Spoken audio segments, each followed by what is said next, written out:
दोस्तों, मैं हूं दिनेश किवरा। न्यूज़ टाइम आपका स्वागत है। इंडिया के संदर्भ में एक जापानीज रिपोर्ट आई है। आज फिगर्स आए हैं जेट्रो के कि जापान की काफ़ी कंपनियां इंडिया के अंदर काम करती हैं और इंडिया बहुत उम्मीद कर रहा था कि जापान की सरकार एक ऐसा पैकेज देने जा रही है जिसके अंतर्गत जो कंपनियां चाइना से निकलकर और दूसरे देशों में अपने प्लांट्स को लेके जाएंगी, फैक्ट्रीज को लेके जाएंगी, तो उनको वो मदद करेंगे। लेकिन अब समझ में आ रहा है कि जापान की जो कंपनी चाइना में है, जिनका नंबर 33,000 है, 33,000, उनमें से 1% भी कंपनी वहां से नहीं निकल रही हैं। जापान की फर्म जेट्रो का कहना है कि मैक्सिमम से मैक्सिमम 0.9% कंपनियां, 0.9%, इसका मतलब less than 275 companies are just thinking not going out, to go out of China, just thinking. और उसमें से कोई भी कंपनी साउथ ईस्ट एशिया को छोड़ के दूसरे कंट्रीज में नहीं जा रही है। तो ज्यादा करके जो उसमें जाएंगे भी तो उसके प्रेफरेंस वियतनाम की, ताइवान की, कोरिया की, कंबोडिया की, म्यांमार की, वहां पर है। लेकिन जो एक्सपेंशन के अंदर कुछ कंपनियां हैं वो साउथ एशिया के अंदर आ सकती हैं और वहां भी प्रोमिनेंट बांग्लादेश है, इंडिया नहीं है।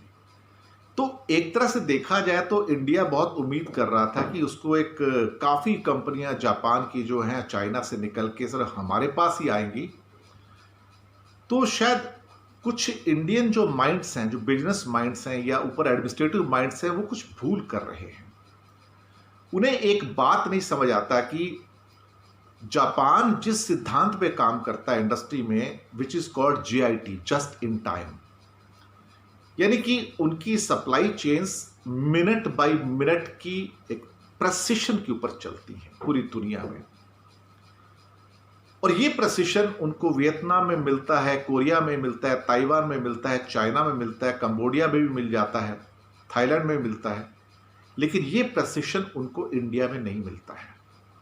हालांकि इंडिया में उनकी कुछ कोलैबोरेशंस हैं, ऑटोमोबाइल के सुजुकी वगैरह हैं उनकी कंपनियां, ऐसी बात नहीं, काम नहीं कर रहे। लेकिन सुजुकी का जो काम है यहाँ पे, मारुति का, बहुत एडवांस स्टेज पे है। It works on Japanese principal.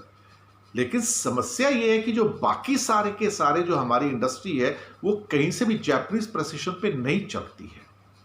शायद ये कारण है कि इंडिया में 50% जो मैन्युफैक्चरिंग का सिर्फ ऑटोमोबाइल के साथ में है, जिसके अंदर सबसे बड़ी कंपनी मारुति है और उसका प्रिसिशन जापानीज प्रिसिशन की तरह है एक्चुअली।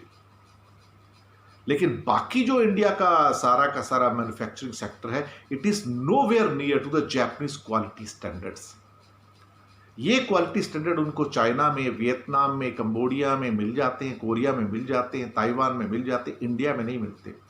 ये एक रीजन है कि जापानीज कंपनी अगर खुदा ना खास्ता निकल भी जाए चाइना से तो इंडिया नहीं आना चाहेंगी, क्योंकि इंडिया उनको वो सब नहीं दे पा रहा है, प्रोवाइड नहीं कर रहा है जो एक जापानीज कंपनी को आइडियली चाहिए।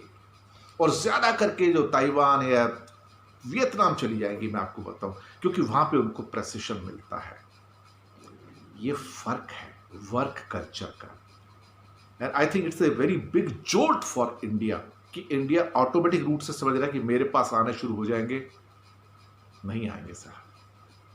कोई 2-4 भूले भटके आ जाए तो आ जाए, नहीं आएंगे। अभी इमोशंस डाउन हो जाएंगी, फिर से लोग वापस चाइना जाने शुरू हो जाएंगे, फिर वहीं से चीज़ें बनवाएंगे और सब चीज़ें इंडिया में वहीं से आती हैं, चाहे वो मोबाइल के सेक्टर्स हों, चिप सेक्टर्स हों, मदरबोर्ड्स हों, सैकड़ों किस्म के टॉयज़ हों, जो मर्जी आप कह लीजिए, हर चीज़ वहाँ से आती है। या ड्रग्स का API है 85%, वो भी वहीं से आता है। तो India thinking to take the place of China, probably not possible. American companies, like Japanese companies, probably will not shift from China because they have got their very precision based assembly lines in China, which India cannot provide. उनके अंदर शायद अभी वो precision नहीं है और शायद आने वाले कई सालों तक नहीं आ पाएगा। शुक्रिया आपका हमारे साथ बने रहने के लिए।